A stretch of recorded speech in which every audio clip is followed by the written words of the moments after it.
सो हाणे टाइम थी वियो आहे बेवस जो फिर सां हिकु क्विज़ कयूं था। ऑप्शनल क्वेश्चन कयूं था। हिकु क्वेश्चन जा 4 ऑप्शन्स, उन्हनि में असांखे हिकु चुनिणो आहे जेसी असांजी प्रैक्टिस थी वञे एग्ज़ाम सां पहिरियों। त हे जेका क्वेश्चन्स आहिनि हिन ॾाढा डिफ़िकल्ट लेवल जा आहिनि। अगरि हिन में तयारी थी वई त अगरि UGC नेट जे पेपर में बेवस जो सिलेबस हूंदो उहो बि कवर थी वेंदो, मतिलबु हिन जी डिफ़िकल्टी लेवल होतिरी आहे। त शुरू कयूं था। त क्वेश्चन 1 इज़ प्रश्न 1, बेवस जे मशहूर शाइरी मजमूए शीरी शाइर जो पहिरियों इशाअत जो मतिलबु आहे पब्लिकेशन साल कहिड़ो आहे, या छपाइण जो साल कहिड़ो आहे, पहिरियों छपाई जो साल कहिड़ो आहे। ऑप्शन 1 आहे 1925, ऑप्शन 2 आहे 1929, ऑप्शन 3 आहे 1933, ऑप्शन 4 आहे 1938। त पॉज कयो, सही आंसर लिखियो या मन में सोचियो और नाउ प्ले कयो। त हिन जो सही आंसर आहे ऑप्शन 2 1929।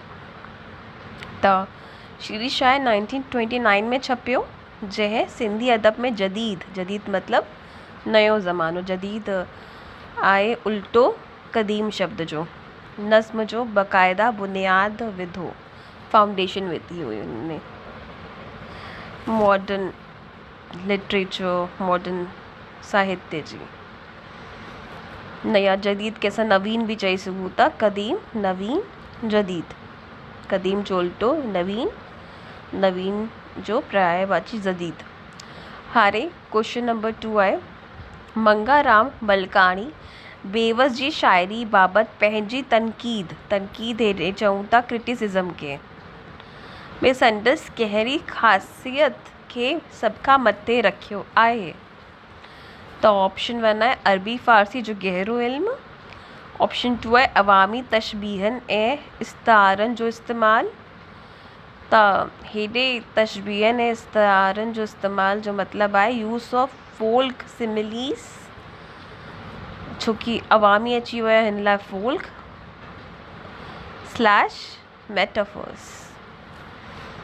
ऑप्शन 3 आहे सिर्फ़ सूफ़ियानो बयान, ऑप्शन 4 आहे दरबारी शाइरी जो मुज़ाहिरो। त पॉज नाउ प्ले। हिन जो सही जवाबु आहे ऑप्शन 2 अवामी तशबीहनि ऐं इस्तारनि जो इस्तेमाल, use of folk similes and metaphors. ए में एंड आ जाएगा। त छोकी मलकारी साहिब बेवस खे मुक़ामी माहौल ऐं आम ज़िंदगी मां तशबीहूं वठण ते वॾी अहमियत ॾिनी आहे। त हे हिन जी सम्झाइणी हुई ना। क्वेश्चन नंबर 3, बेवस जी नज़्म ख़ुदा में कहिड़ो फ़लसफ़ो फिलॉसफी आयो आहे। त ऑप्शन 1 आहे वजूदियत जो मतिलबु आहे एग्जिस्टेंशियलिज़म। ऑप्शन 2 आहे वहदत उल वजूद के असां हिंदी में चई सघूं था सर्वेश्वरवाद, मतिलबु कण कण में ईश्वर आहे, हर जॻह ते ईश्वर आहे, और हिन खे चई सघूं था इंग्लिश में पैनथियज़म। ऑप्शन 3 मार्क्सवाद, जेके असां मार्क्सिज़म चवंदा आहियूं। ऑप्शन 4 आहे रोमानियत के असां इंग्लिश में रोमांटिसिज्म चई सघूं था। त पॉज नाउ प्ले। त हिन जो सही जवाबु आहे ऑप्शन नंबर 2 वहादत उल वजूद। हिन नज़्म बेवस, हिन ख़ुदा वारी नज़्म में बेवस कुदरत जे हर हिकु मज़हर में हिकु ई ख़ुदा जो नूर ॾिठो आहे, जेको वहदत उल वजूद जो अक्स आहे। त क्वेश्चन नंबर 4, सिंधी अदब में बेवस मंडली जो सभ खां वॾो योगदान छा हुयो। त हिन में आहे ऑप्शन 1 नॉवल निगारी खे अॻिते वधाइण, ऑप्शन 2 फ़ारसी अरूज़ जे ख़िलाफ़ बग़ावत करणु, ऑप्शन 3 रिवायती गज़ल खे वरी ज़िंदो करणु, ऑप्शन 4 अंग्रेज़ी अदब जो तर्जुमो करणु। तर्जुमो जो असांखे ख़बर हूंदी मतिलबु ट्रांसलेशन करणु। त नाउ पॉज एंड प्ले। त सही जवाबु आहे ऑप्शन 2 फ़ारसी अरूज़ जे ख़िलाफ़ बग़ावत करणु।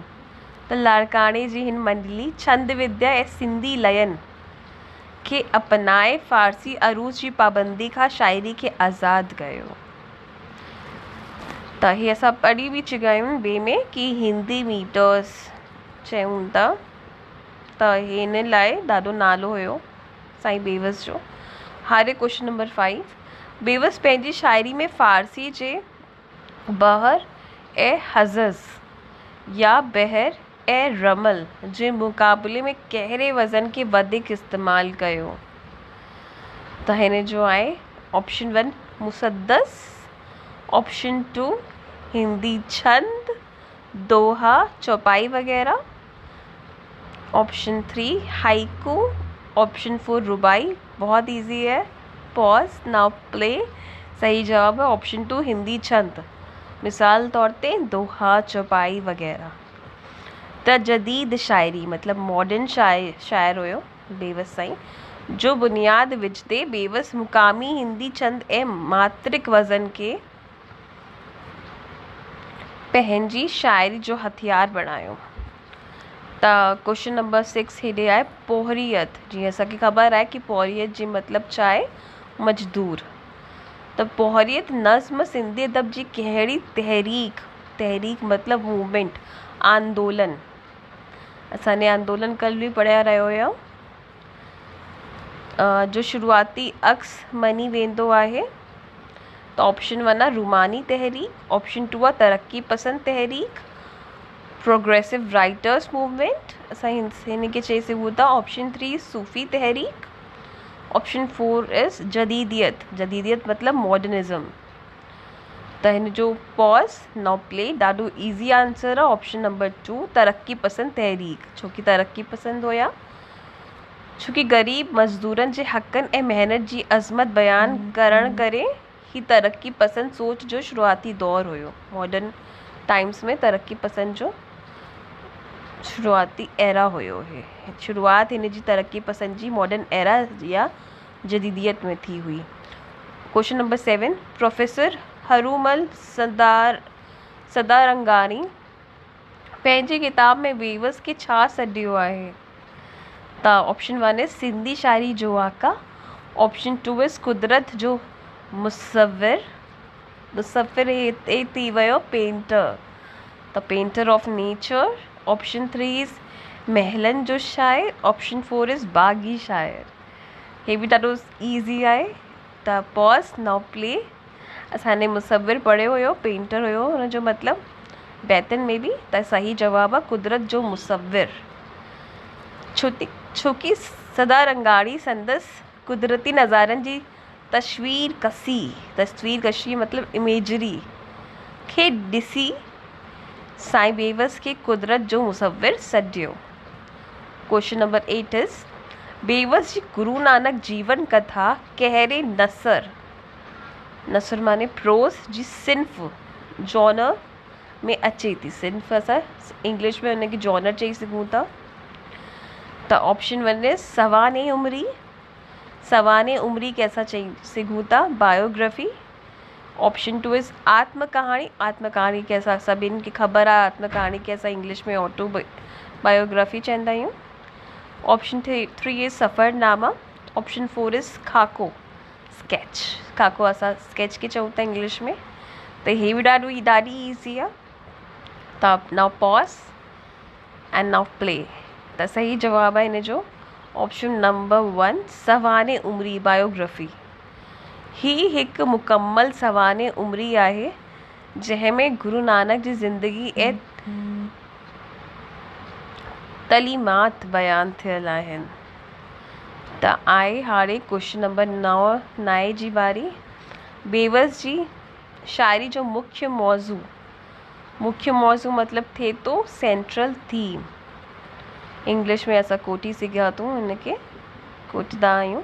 अक्सर छा हूंदो हो?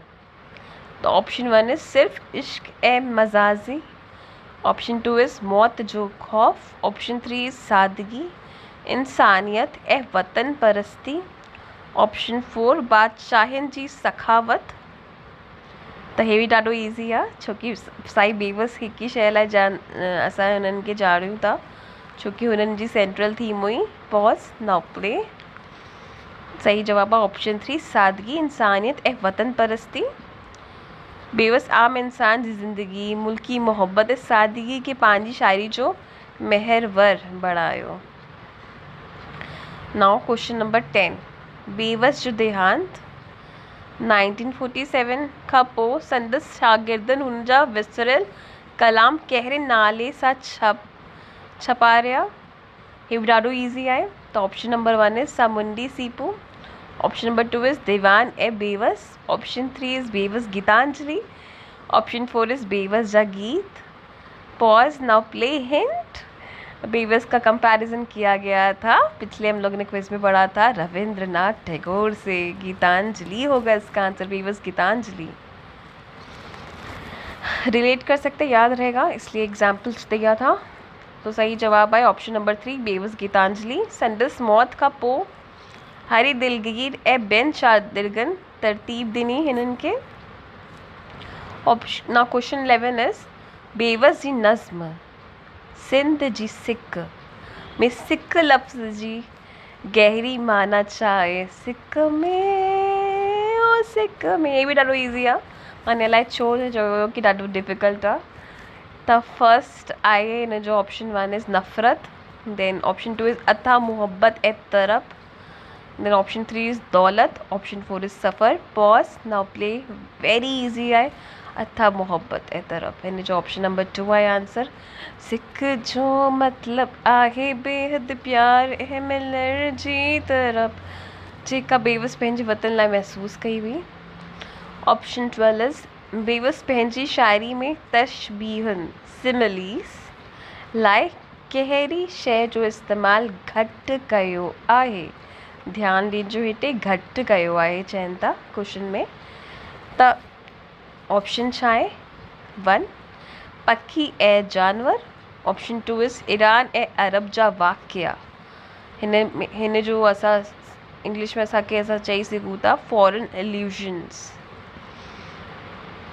ऑप्शन 3 इज़ सिंधी नदी जा नज़ारा, ऑप्शन 4 इज़ माहौल। त हिन जो सही जवाब आहे पॉज नाउ प्ले। वधीक ईज़ी, घटि छा कयो हुननि? ईरान ऐं अरब जा वाक़िया, फॉरेन एल्यूजन्स हुननि घटि कयो हुयो। त हुन बुलबुल गुल शीरी फरहाद जे रिवायती मिसालनि खे छॾे सिंध जे मुक़ामी मिसालनि खे अपनायो हुयो, तॾहिं हो साई बेवस कहलाया हुया। Now question number 13 is Bewas जी मशहूरु नज़्म मुंहिंजी माउ मतलब माई मदर में कहिड़ो जज़्बो आयो आहे? त ऑप्शन 1 इज़ रूहानी इल्म, ऑप्शन 2 इज़ माउ जे प्यार जी अज़मत, त हिन खे असां इंग्लिश में चई सघूं था ग्रेटनेस ऑफ मदर्स लव। अज़मत मतलब ग्रेटनेस, महानता। ऑप्शन 3 इज़ मजहबी तअस्सुब, ऑप्शन 4 इज़ सियासत। त हिन जो सही जवाब ॾाढो ईज़ी आहे। Pause now play. Yes, option number 2 माउ जे प्यार जी अज़मत, वॾाई, ग्रेटनेस, महानता। नाले से क्लियर थिए थो हिन नज़्म में वालिदा मतलब माउ जे बेगरज़ मतलब अनकंडीशनल प्यार ऐं क़ुर्बानी खे निहायती जज़्बाती अंदाज़ में बयां कयो वियो आहे। क्वेश्चन नंबर 14 इज़ बेवस मंडली जो कहिड़ो शाइर गीत लिखण में सभ खां वधीक मशहूर थियो? Now this is very easy. Option number 1 is Hari Dilgir, option number 2 is Hundraj Dukhayal, option number 3 is Ram Panjwani, option number 4 is Gobind Mali. गीत लिखण में सभ खां वधीक मशहूर हुयो, थी वियो हुयो। त हिन जो आंसर आहे pause now play. Option number 2 हुंदराज तुकायल लड़कारे जो शाइर हुयो, जेको बेवस मंडली जो हिसो हो ऐं संदसि वतन परस्ती जा गीत बेहद अवामी थी विया हुया। क्वेश्चन नंबर 15 इज़ बेवस जी किताब सामुंडी सीपू जो मौज़ू जी बुनियाद छा आहे? मौज़ूआती बुनियाद छा आहे? मौज़ूआती मतलब थीमेटिक हुन जो थीम छा आहे? तो ऑप्शन 1 आए सिर्फ कहानियों, ऑप्शन 2 आए फिलोसफियों ए तसव्वुफ वारा विचार, फिलोसफिकल ऐसा चई सघूं था अंग्रेज़ी में, एंड मिस्टिकल थॉट्स, तसव्वुफ मतलब मिस्टिकल। ऑप्शन 3 इज़ जंगी गीत। ऑप्शन 4 इज़ अंग्रेज़ी तर्जुमा। ॾाढो ईज़ी आहे। सामूंडी सीपू जो थीम छा आहे? त पॉज नाउ प्ले। सही जवाब आहे ऑप्शन नंबर 2 फिलोसफियन ऐं तसव्वुफ वारा वीचार, फिलोसफिकल एंड मिस्टिकल थॉट्स। हिन मजमूए में बेवस ज़िंदगी जे गहरनि फिलोसफियुनि ऐं रूहानी राज़नि खे सामूंड ऐं सीप जी अलामत सिंबल सां बयां कयो आहे। जी समुंड में सीपू हूंदी आहे जंहिंमें पर्ल हूंदो आहे, त हुननि सां कंपैरिज़न कयो आहे कि समुद्र एतिरो विशाल हूंदो आहे। हुननि में हाणे त पर्ल फार्मिंग त आर्टिफिशियल थी वई आहे, लेकिन अगरि नेचुरल ॾिसूं त हुन में प्रोबेबिलिटी ॾाढी घटि आहे कि हेतिरे तॾहिं हू रेयर हूंदा आहिनि जेका पर्ल आहिनि, त हुननि सां कंपैरिज़न नाते छोकी हुन जी माइनिंग होतिरे नमूने ना करे सघूं था जेतिरी गोल्ड ऐं सिल्वर ऐं डायमंड्स जी हूंदी आहे, छोकी विशाल हेतिरो समुंद्र हेतिरो विशाल आहे और हुननि में असांखे सिप पर्ल ॻोल्हणो हूंदो आहे। त उन बाबति हे हुयो question. Now question number 16 is अमीरी ऐं ग़रीबी। नज़्म में बेवस जे मुताबिक़ सच्ची दौलत छा आहे? ऑप्शन नंबर 1 इज़ महल, ऑप्शन नंबर 2 इज़ खज़ानो, ऑप्शन नंबर 3 इज़ कुदरत जो सुकून ऐं सुठी नींद, ऑप्शन नंबर 4 इज़ सियासी ताक़त। Very easy. ऑप्शन नंबर सही जवाब आहे, सही जवाब इज़ ऑप्शन नंबर 3 कुदरत जो सुकून ऐं सुठी नींद। बेवस अमीरी जे फ़िकर खां ग़रीबी जे बेफ़िक्र नींद खे वधीक वॾो खजानो कोठियो आहे हिन लाइ। त क्वेश्चन नंबर 17 इज़ बेवस जी शाइरी खे नंढड़े ॿार जी मुस्कुराहट, स्माइल ऑफ अ चाइल्ड, स कहिड़े नाक़िद भेट ॾिनी आहे? त केरु चवे थो हिन जो मतिलबु आहे क्वेश्चन जो कि बेवस जी शाइरी खे असां चई सघूं था नंढड़े ॿार जी मुस्कुराहट। त ऑप्शन नंबर 1 आहे पोपटी हीरानंदारी, ऑप्शन 2 आहे मंगाराम मलकाणी, ऑप्शन 3 आहे कल्याण आडवाणी, ऑप्शन 4 आहे झामतदास मुतानी। त पॉज नाउ प्ले। हिन जो सही जवाब आहे ऑप्शन नंबर 2 मंगाराम मलकाणी, छोकी मंगाराम मलकाणी बेवस जी सादगी ऐं मासूमियत खे ॿार जी मुस्कुराहट सां तशबीह ॾिनी हुई। Now question number 18 is Bewas जी कुदरती नज़ारनि जी तस्वीर कशी। असां ही मथे बि हिन सिमिलर क्वेश्चन कयो आहे। त कुदरती नज़ारनि जी तस्वीर कशी खे असां इंग्लिश में चई सघूं था इमेजरी ऑफ नेचर में सभ खां वधीक ज़ोर कहिड़े पहलू ते आहे? त ऑप्शन नंबर 1 इज़ तबाही ऐं डकार, ऑप्शन नंबर 2 इज़ रंगनि जी ख़ूबसूरती ऐं सुकून, ऑप्शन नंबर 3 इज़ खौफनाक जंगल, ऑप्शन नंबर 4 इज़ सुको पहाड़। त सही जवाब हिन जो आहे ऑप्शन नंबर 2 रंगनि जी ख़ूबसूरती ऐं सुकून। हिन खे इंग्लिश में चई सघूं था beauty and tranquillity of colours, की नेचर में हर शइ में कलर्स आहे। ट्रीज़ में ग्रीन आहे और स्काई ब्लू आहे, स्काई में पाणी जो रंग ट्रांसपेरेंट आहे, बटरफ्लाई मल्टी कलर्स जी आहे। त हुननि जी ख़ूबसूरती दर्शाए थो कि जेको जंहिंने दुनिया ठाही आहे हुनजे मथां मतिलबु हुननि जी क्रिएटिविटी जो छा त कमाल आहे। त बेवस कुदरत जे रोशन सुकून बख़्श ऐं ख़ूबसूरत पहलू खे उघारियो आहे। त क्वेश्चन नंबर 19 इज़ बेवस जे तलीम ऐं पेशो संदसि शाइरी ते कीअं असर अंदाज़ थिया? त हिन में आहे ऑप्शन 1 हुन सिर्फ़ तालीमी कोर्स लिखिया, ऑप्शन 2 हुन भारत जी नफ़्सियात चाइल्ड साइकोलॉजी सम्झी ऐं हुननि लाइ बहितरीन बाल साहित्य लिखियो, ऑप्शन नंबर 3 इज़ हुन शाइरी छॾे ॾिनी, ऑप्शन नंबर 4 इज़ हुन सिर्फ़ अंग्रेज़ी में लिखियो। त असांखे सही जवाबु मालूम ई आहे। लास्ट क्विज़ में बि असांने हिन जो ज़िक्र कयो हुयो त हिन जो सही जवाबु आहे ऑप्शन नंबर 2, छोकी हो टीचर हुया, उस्ताद हुया, त चाइल्ड साइकोलॉजी जा मास्टर हुया, त हुन ॿारनि जी नफ़सियात चाइल्ड साइकोलॉजी सम्झी ऐं हुननि लाइ बहितरीनु बाल साहित्य लिखियो। हिकु उस्ताद हुजणु करे हुनखे ॿारनि जे ज़हन जी वॾी परख हुई, पारखी हुया हो, जंहिं करे संदसि बाल शाइरी लाजवाब बणिजी वई। त 20 सवाल असां क्वेश्चन नंबर 20 ते पहुची विया आहियूं। त बेवस तरक्की पसंद शाइरी में कहिड़े तबक़े खे पंहिंजो हीरो प्रोटैगनिस्ट बणायो? त ऑप्शन नंबर 1 इज़ जागीरदार, ऑप्शन नंबर 2 इज़ पीर ऐं मुर्शिद, ऑप्शन नंबर 3 इज़ हारी ऐं मजदूर, peasants and labourers, option number 4 is नवाब। त तव्हांखे ख़बर आहे बॉलीवुड में बि बेवस सिखी करे हिकु ज़माने में सिर्फ़ु जेको अमिताभ बच्चन और ॿियो प्रोटैगनिस्ट हीरो हूंदो हुयो उहो सिर्फ़ु हारी ऐं मजदूर ई हुयो, पेजेंट्स एंड लेबरर्स ई हुयो। बॉलीवुड में हुननि खे महान कैरेक्टर ॾेखारींदा हुयासीं और अमीर माण्हुनि खे असां डिंगो ॾेखारींदा हुया बॉलीवुड वारा बि। त हुनी प्रकार सां बेवस फर्स्ट हुयो जेके हुननि हे कयो हुयो। त बेवस आम सिंधी हारी ऐं मजदूर जी अज़मत खे पंहिंजी शाइरी में मथां रखियो। त ना अरे असां पहुचा आहियूं क्वेश्चन नंबर 21 ते। बेवस जी नज़्म तक़दीर के असां अंग्रेज़ी में कोटंदा आहियूं फेट, संदसि कहिड़ो ख़्यालु ज़ाहिर थिए थो?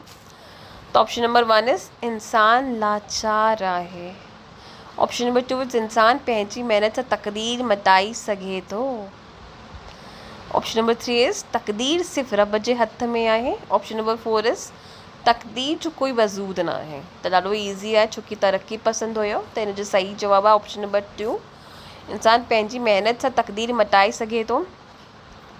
छोकी संदसि साईं बाईवस जा तख़ल्लुस बेवस हो, पर संदसि शाइरी उम्मीद ऐं अमाल असां चवंदा आहियूं एक्शन खे, कर्म खे जी दावत ॾींदो आहे।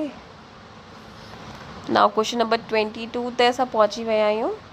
त हे क्वेश्चन चए थो किशनचंद बेवस जे हम असर के इंग्लिश में चवंदा आहियूं कॉन्टेम्पररी शाइर जो नालो ॿुधायो जंहिं मुक़ामी रंग में बेवस बाक़ाइदो भेट कई वई। हे बि असांजे बुक में पढ़ी हुई, ॾाढी ईज़ी आहे, ध्यानु ॾिजो। Option 1 is Shah Abdul Latif, option 2 is Sheikh Ayaz, option 3 is Haider Bakhsh Jatoi, option 4 is Sachal Sarmast. त हिन जो सही जवाबु आहे ऑप्शन नंबर 3 हैदर बख्श जतोई बि कुदरत ऐं मुक़ामी रंग ते लिखंदो हो, पर संदसि रंग वधीक इनकलाबी हो, जॾहिं त बेवस सुधारक हुयो। वो इनकलाबी हुयो, हे सुधारक हुया। लिखी करे और फिर ॿार शागिर्दनि खे और संडे में ॿारनि खे पढ़ाए करे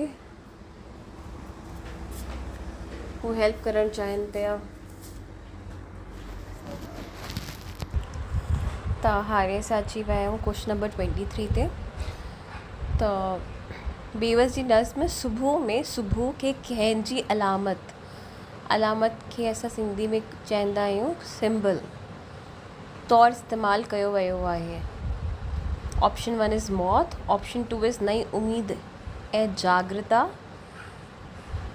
अवेकनिंग जागृता खे चई सघूं था, ऑप्शन 3 इज़ थकावट, ऑप्शन 4 इज़ तारीकी। ॾाढो ईज़ी आहे, पॉज नाउ प्ले, छोकी अवेकनिंग अची वियो, जागृता अची वई, त हिन जो आंसर थी वियो ऑप्शन 2 नई उम्मीद ऐं जागृता।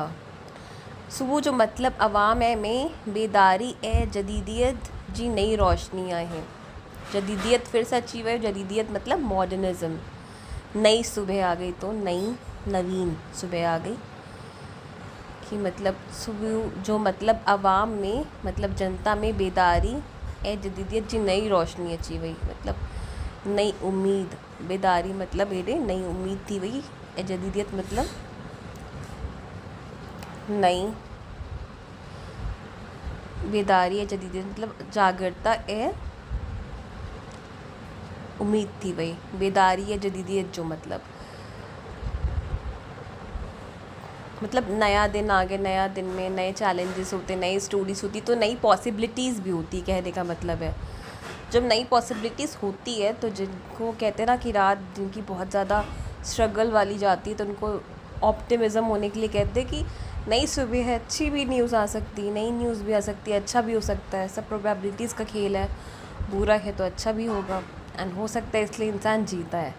जो इंसान हार जाता है, जिसके अंदर कोई भी उम्मीद एजागरता ना होती है, तो इंसान हार ही करे, सुसाइड भी करे सके तो उन्हीं नमूने सुबह में जो मतलब है कि नई उम्मीद है, नई जागृता है, एजागरता है कि ना सुठो थींदो।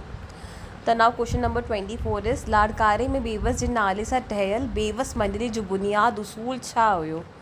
बुनियाद उसूल मतलब foundation principle, founding principle, first principle भी जीअं एलॉन मस्क ने फर्स्ट प्रिंसिपल खे हेतिरो फेमस करे छॾियो आहे।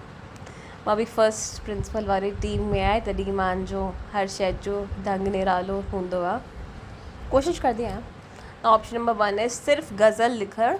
ऑप्शन नंबर 2 है सिंधी भाषा के अरबी फ़ारसी असर खां पाक करण ए मुकामी रंग देण। बहुत इजी है इसका जवाब, देख लीजिए फिर से ये रिपीट हो रहा है, क्वेश्चन रिपीट थे तो, लेकिन ॿियनि लफ्ज़नि में। ऑप्शन 3 सियासी पार्टियुनि में शामिल थियण। ऑप्शन 4 इज़ अंग्रेज़ी हुकूमत जी हिमायत करण। त जो सही जवाब आहे ऑप्शन नंबर 2। हिन मंडली जो मक़सदु सिंधी अदब खे पंहिंजे असली ऐं सादे रूप में वापसि आणिणो हुयो। ऑप्शन नंबर 2 छा हुयो? सिंधी भाषा खे अरबी फ़ारसी असर खां पाक मतलब साफ़ पवित्र करण ऐं मुकामी रंग ॾियण। और क्वेश्चन नंबर 25 इज़ बेवस जे बाल साहित्य चिल्ड्रंस लिटरेचर जी किताब जो नालो छा आहे? अची सघे थो, ॾाढो ईज़ी आहे, ध्यानु ॾिजो ताकि अचदो। First is Bal Darbar. Option number 2 is Phooldani. Option number 3 is मक्खियूं। ऑप्शन नंबर 4 इज़ ॿारनि जा गीत। तो सही जवाब आहे ऑप्शन नंबर 2 फूलदानी में नंढे ॿारनि लाइ निहायत ई आसान ऐं सबक आमोज़ मतलब मॉरल लेसन्स गीत शामिल आहिनि। बिसप जी जीअं कहाणी हूंदियूं आहिनि उन्हीं नमूने।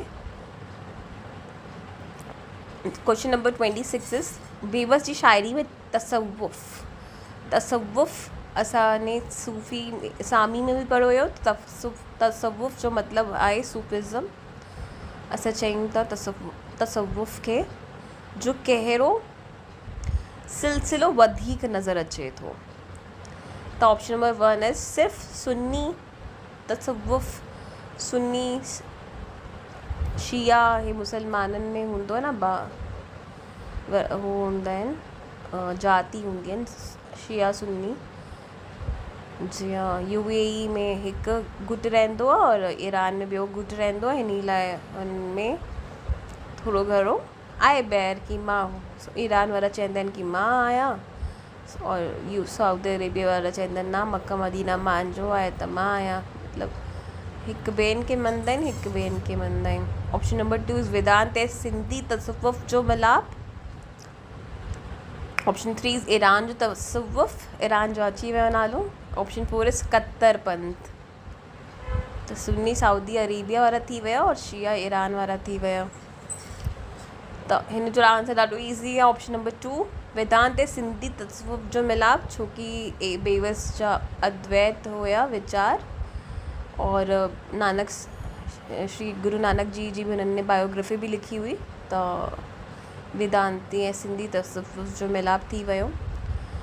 त बेवस जी शायरी हिंदू वेदांत फिलॉसफी ऐं शाह सचल जे तसव्वुफ़ जो सुठो संगम आहे। हिन लाइ हिन जो ऑप्शन नंबर सही आंसर 2 हुयो। Now question number 27 is Bewas पंहिंजी शायरी जे ज़रिए समाज जी कहिड़ी बुराई ते सख़्त तनक़ीद कई आहे? त ऑप्शन नंबर 1 इज़ तालीम। ऑप्शन नंबर 2 इज़ ऊच नीच ऐं जात पात जो फ़र्क़ु। ऑप्शन नंबर 3 इज़ औरतुनि जी आज़ादी। ऑप्शन नंबर 4 इज़ जदीद तालीम। त हिन जो सही जवाब आहे 2, छोकी औरतुनि जी आज़ादी सां वधीक हिननि औरतुनि जी नारी विद्या ते रोशनी मतिलबु कमु कयो हुयो। त हिन जो आंसर आहे 2, ऊच नीच जात पात जो फ़र्क़ु। त बेवस इंसानी बराबरी जो हामी हो ऐं जागीरदाराना निज़ाम ऐं जात पात जो मुखालिफ़ हो। त क्वेश्चन नंबर 28 अची विया आहियूं। हुन में चवनि था बेवस जी कहिड़ी नज़्म में भारत जी आज़ादी तहरीक जो सीधा असर ॾिसण में अचे थो। ऑप्शन नंबर 1 इज़ खद्दर जो गीत, ऑप्शन नंबर 2 इज़ समुंड, ऑप्शन नंबर 3 सुबह, ऑप्शन नंबर 4 इज़ रात जो तारो। त हिन जो सही जवाब आहे ऑप्शन नंबर 1 खद्दर जो गीत। गांधी जी तहरीक जे असर हेठि बेवस खद्दर मतिलबु स्वदेशी ते गीत लिखिया। खादी सां खद्दर अचे थो। क्वेश्चन नंबर 29 ते पहुची विया आहियूं। त हे चए थो क्वेश्चन बेवस जी शाइरी में अलामतन जो मतिलबु आहे सिम्बॉलिज़म जो इस्तेमालु कीअं थियो आहे। त ऑप्शन नंबर 1 इज़ निहायत पेचीदा ऐं मुश्किल, ऑप्शन नंबर 2 इज़ सादो मुकामी ऐं कुदरत मां वरितल, मुकामी मतिलबु local, and option number 3 is सिर्फ़ सियासी, ऑप्शन नंबर 4 इज़ कोई अलामत ना आहे। त हिन जो सही जवाब आहे ऑप्शन नंबर 2 सादो मुकामी ऐं कुदरत सां वरितल। कुदरत असां पढ़ियो हुयो कि केतिरा हिननि खे तमगा मिलिया हुया कुदरत वारा हे राइटर आहिनि। हिननि खे वर्ड्स सां बि कंपेयर कया आहिनि कि सिंधी जा वर्ड्सवर्थ आहिनि, छो कि वर्ड्सवर्थ इंग्लिश में कुदरत नेचर लाइ लिखंदा हुया, नेचर जी ख़ूबसूरती बखान कंदा हुया। हुन वांगुरु बेवस कुदरत पसंदि हुया, तरक़ी पसंदि सां गॾोगॾु त कुदरत केतिरी सुठी आहे और आवाम लाइ बि आवाज़ उठाई हुई। त मुकामी बि ॻाल्हि कयूं था, सिंपल बि ॻाल्हि कयूं था, छोकी उहो सिंपल टीचर हुया। त आहे हुन समुंड सिप पखी झूपड़ी खद्दर खे पंहिंजी सोच जा सादा अलामत सिम्बल्स बणायो। हे असां पढ़ी आया आहियूं। त हे हिननि जो मिसाल हुया। हाणे क्वेश्चन नंबर 30 पूछे थो हरी दिलगीर बेवस जी सवाने मतिलबु बायोग्राफी। असां मथे श्री गुरु नानक देव जी बि सवाने जो सवाल कयो हुयो, कहिड़े नाले सां लिखी आहे हरी दिलगीर ने। त ऑप्शन नंबर 1 अचे थो बेवस जो बयान, option number 2 is Kishin Chand Bewas हिकु मुतालियो, option number 3 is Mirza e Bewas, option number 4 is Bewas जी कहाणी। ॾाढो ईज़ी आहे।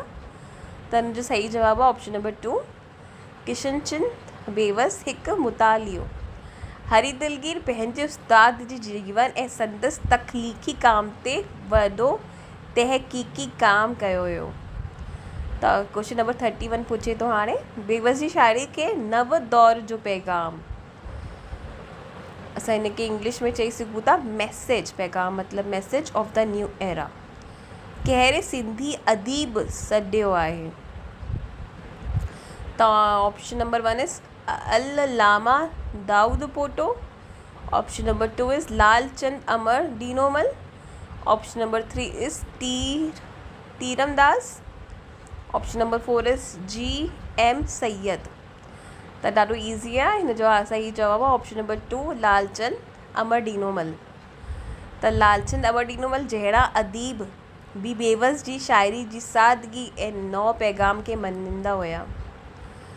त क्वेश्चन नंबर 32 हाणे पहुची वियासीं और हू पुछे थो बेवस पंहिंजी नज़्मनि में तख़य्युल मतिलबु इमेजिनेशन खे हक़ीक़त सां गॾण लाइ कहिड़ो तरीक़ो अपनायो हुयो। त ऑप्शन नंबर 1 इज़ हुन फ़रिश्तनि जो ज़िक्र कयो, ऑप्शन नंबर 2 इज़ हुन आम माण्हुनि जे रोज़मर्रा जे वाक़िअनि खे तख़य्युल जो बुनियादु बणायो। तख़य्युल फिर सां इमेजिनेशन।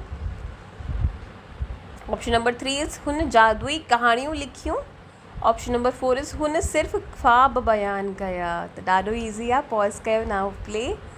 क्वेश्चन में बि तख़य्युल अचे थो और पढ़ण सां ऑप्शन नंबर 2 में भी तखयुल अचे तो रिलेटेबल भी लगे तो जो सही जवाब आहे ऑप्शन नंबर 2।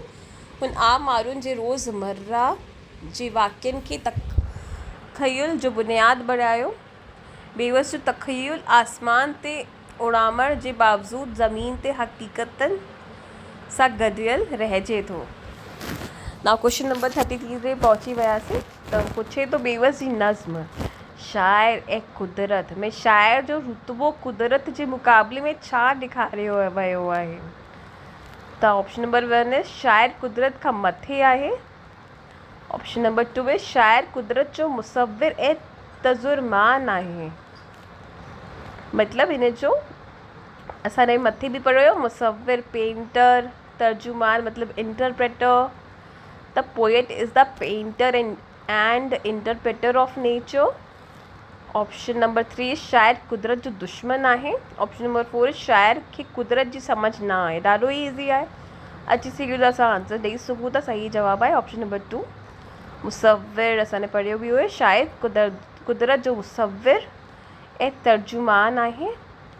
नज़्म में शाइर खे कुदरत जे राज़नि खे माण्हुनि ताईं पहुचाइण वारो तर्जुमान चयो वियो आहे। क्वेश्चन नंबर 34 पूछे तो बेवस जी शायरी जो मौसीकी मतलब म्यूज़िकलिटी वारो पख इतरो मजबूत छो आहे, इतरो लिरिकल आहे न। जीअं असांने बेवस जी प्रार्थना गाई हुई, बाल गीत भी गाया हुआ, त हुनी वांगुरु पूछे तो बेवस जी शायरी जो मौसीकी वारो पख इतरो मजबूत छो आहे, म्यूज़िकलिटी छो लॻंदी हुननि जी सिफ़ में पंक्तियूं में।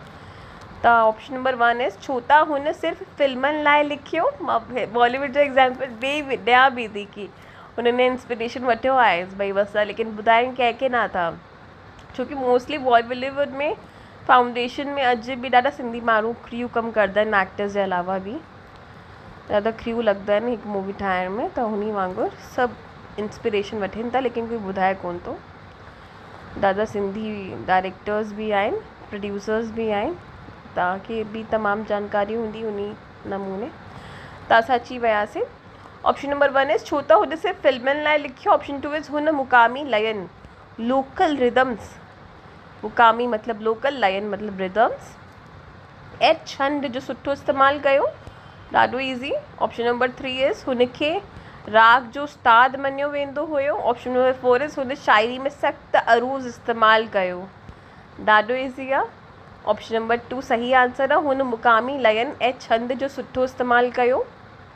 मुक़ामी हिंदी छंद ऐं मात्रिक वज़न शायरी में हिकु कुदरती लय पैदा कंदी आहे जेका ॻाइण में सवली हूंदी आहे।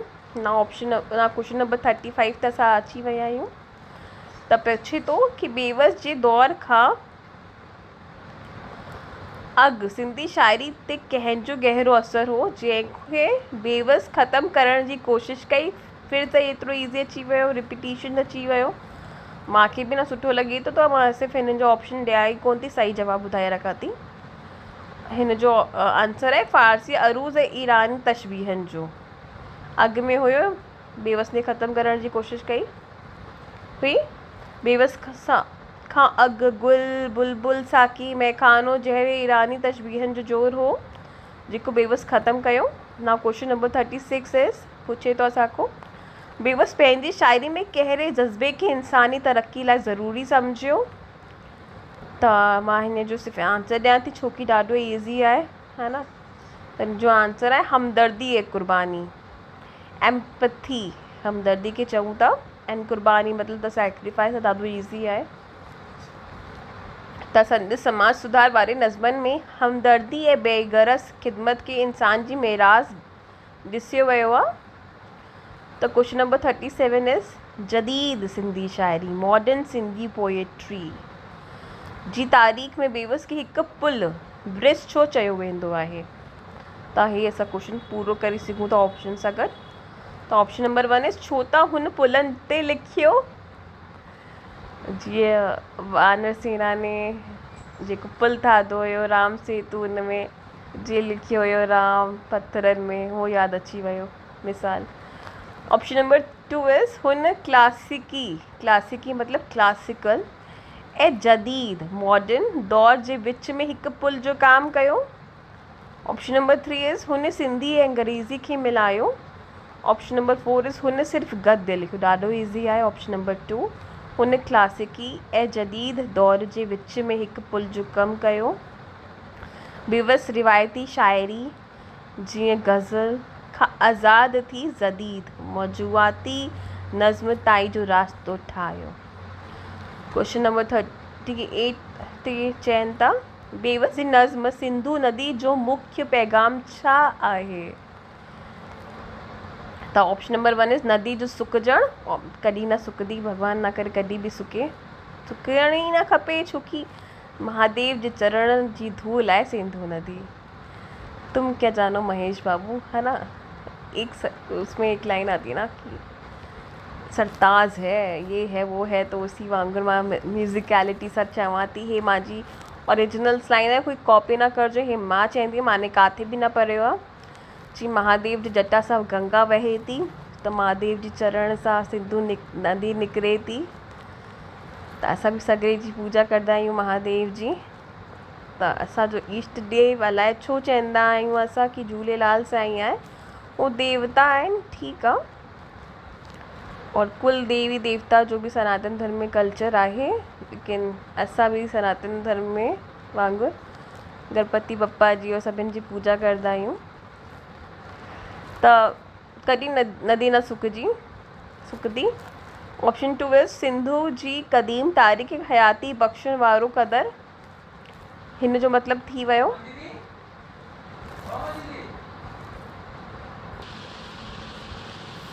सिंधु जी क़दीम तारीख़, क़दीम मतलब एंशंट, तारीख़ मतलब हिस्ट्री, ऐं हयाती बख़्शण वारो क़दर life giving values of Indus.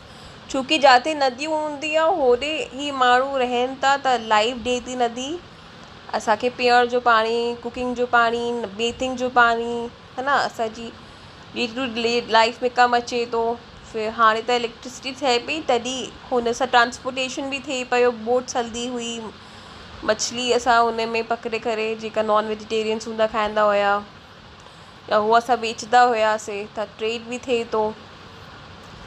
Option number 3 is नदी में बूंद मतलब फ्लड, हेॾे नदी में बाढ़ अची वई। ऑप्शन 4 इज़ सिर्फ़ु मच्छियुनि जो शिकार, त मछलियुनि जो सिर्फ़ु शिकार थिए पियो, त हिन जो आंसर आहे ऑप्शन नंबर 2 सिंधु जी क़दीम तारीख़ हयाती बख़्शण वारो क़दर। ॾाढो ईज़ी आहे। हिन नज़्म में सिंधु नदी खे सिंध जी हयाती लाइफ लाइन, अॼु ताईं सिंधु नदी अॼु चवंदा आहियूं कि सिंधु नदी पाकिस्तान जी लाइफ लाइन आहिनि, त हुई सिंध जी हयाती ऐं तारीख़ जो गवाह मञियो वियो आहे। क्वेश्चन नंबर 39 ते अची विया आहियूं। क्वेश्चन नंबर 39 पूछे थो कि बेवस जी शाइरी खे अवामी शाइरी, अवामी मतलब फिल्सर थी वियो हेॾे, पीपल्स पोएट्री कहिड़े सबबु करे चयो वेंदो आहे। हे बि ॾाढो ईज़ी आहे, त मां हिन जो आंसर ई ॾेई रखां थी। छो करे आम माण्हुनि जे मसलन सोली ज़बान ऐं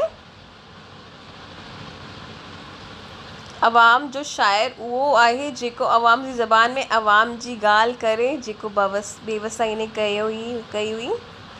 ना असां क्वेश्चन नंबर 40 ते अची विया आहियूं। त क्वेश्चन नंबर 40 पूछे तो बेवस सुधारवाद मतलब रिफॉर्मिज़म जी तहरीक में कहिड़ी ॻाल्हि ते जोर ॾिनो। त हे ॾाढो ईज़ी आहे, मां ऑप्शन्स ॾियां थी लेकिन ईज़ी आहे, थी वेंदो। ऑप्शन नंबर 1 इज़ पुरानी रस्मनि खे मञणु, थी न सघे थो। ऑप्शन नंबर 2 इज़ वहम, वहम मतलब हेॾे अची वियो सुपरस्टिशंस, अंधभक्ति जी कुझु बि मञूं था हुनखे सुपरस्टिशंस चऊं था। ऐं कुरीतनि जो ख़ात्मो।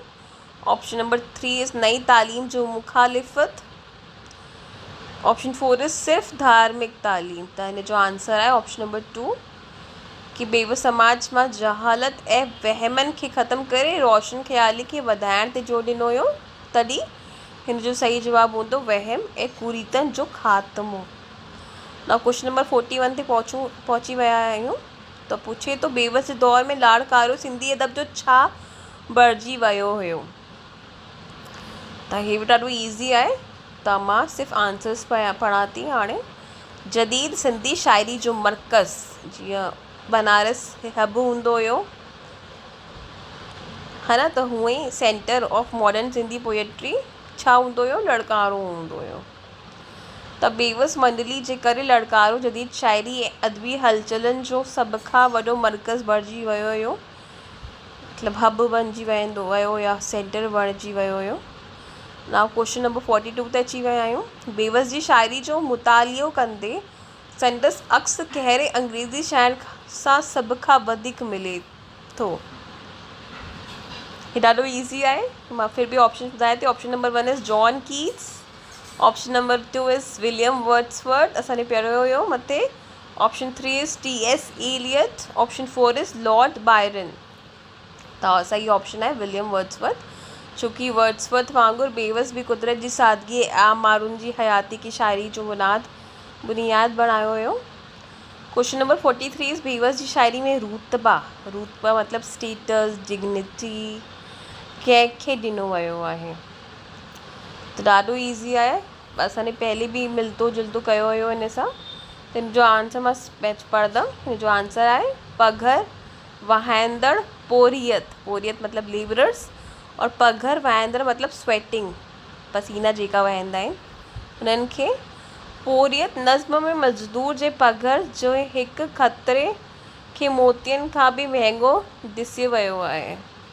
कतरे के मतलब पसीना का एक कतरा भी जो मोतियों से भी महंगा माना जाता है, लेकिन किसके लिए? सिर्फ बेबसाई के लिए। पोरियत नज़्म में मज़दूर जो पघर। नाउ क्वेश्चन नंबर असां 44 ते अची विया आहियूं। बेवस जी कहिड़ी नज़्म मौत ऐं हयाती जे राज़ खे उघारे थी? त हिन में ऑप्शंस मां ॾियां थी। ऑप्शन नंबर 1 इज़ खद्दर जो गीत, असांने पढ़ियो हुयो, हे त नेशनलिज्म जी हुई। त हे चए थी कि बेवस जी कहिड़ी नज़्म मौत ऐं हयाती, त हे न हूंदो। Option number 2 is Samundi Sipu, हे भी न हूंदो, मौत ऐं हयाती।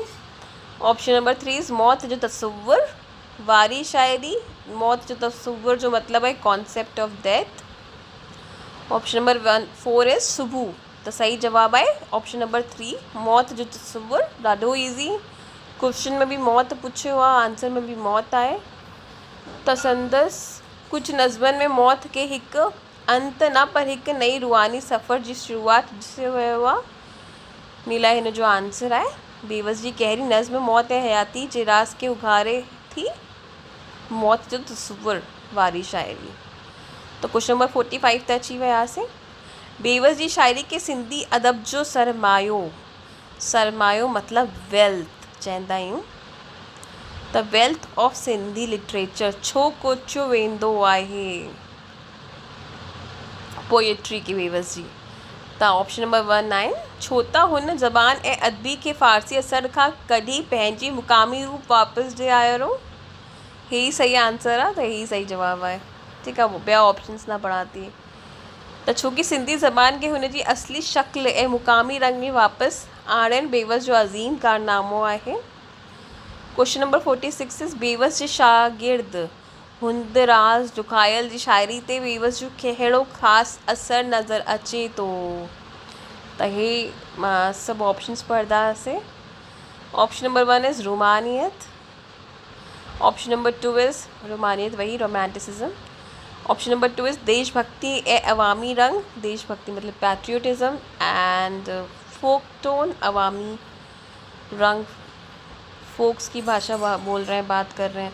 ऑप्शन नंबर 3 इज़ कट्टरपंथ, ऑप्शन नंबर 4 इज़ निराशा। त ऑब्वियसली कट्टरपंथ ऐं निराशा तो थी ना सघे थो, छोकी बेवस जा शागिर्द आहिनि, त 1 और 2 ही थी सघे थो, लेकिन रोमानियत रोमेंटिसाइज़ में उन्होंने ना कयो हुयो। त हिन जो आंसर थी वियो ऑप्शन नंबर 2। हे भी ॾाढो ईज़ी हुयो। त जेका हुन जा शागिर्द हुया हुंदराज जुखायल, पंहिंजे उस्ताद वांगुरु वतन परस्ती ऐं अवामी गीतनि खे बाम ऐं अरूज़ ते पहुचायो, मतलब जन जन ते पहुचायो। क्वेश्चन नंबर 47 इज़ बेवस जी शाइरी में ईश्वर जो तसव्वुर कहिड़े रंग में आहे? त हिन जो आंसर आहे प्यार रहम ऐं कुदरत जे हुस्न में ज़ाहिर थियल वारो। ठीकु आहे। ॿिया हिन जा ऑप्शन्स आहिनि डिजाइंदड़ एस सजा ॾींदड़ कि मतलब डराइंदो और सजा ॾींदो आहे। गॉड फियरिंग जैसे बहुत सारे धर्म बनाते हैं लोगों को। ऑप्शन जो 3 था उसमें ये था कि सिर्फ़ आसमान ते रहंदो आहे। ऑप्शन 4 हुयो इंसाननि खां परे। त सही आंसर आहे प्यार रहम कुदरत जे हुस्न में ज़ाहिर थियण वारो। त छोकी सूफ़ी फ़लसफ़े वांगुरु बेवसु ईश्वर मुहबत जो मर्कज़ आहे ऐं कुदरत जे हर हुस्न में मौजूदु आहे।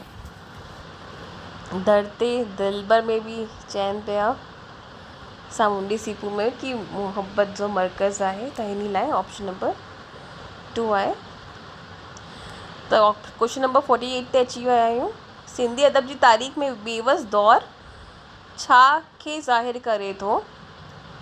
त बेवस दौर हुयो आंसर हिन जो मां चवां थी 1920 खां 1920 खां 1940 जी दाही जी जदीद शाइरी जी तहरीक। तो हिननि जो दौर हे ई हुयो 1920 सां वठी करे 1940 ताईं। और बेवस जी नज़्म गुल में गुल खे कंहिंजी अलामत सिंबल तौरु पेश कयो वियो आहे। त हिन जो आंसर आहे इंसानी हयाती जी नज़ाकत ऐं फ़ानी हुन जो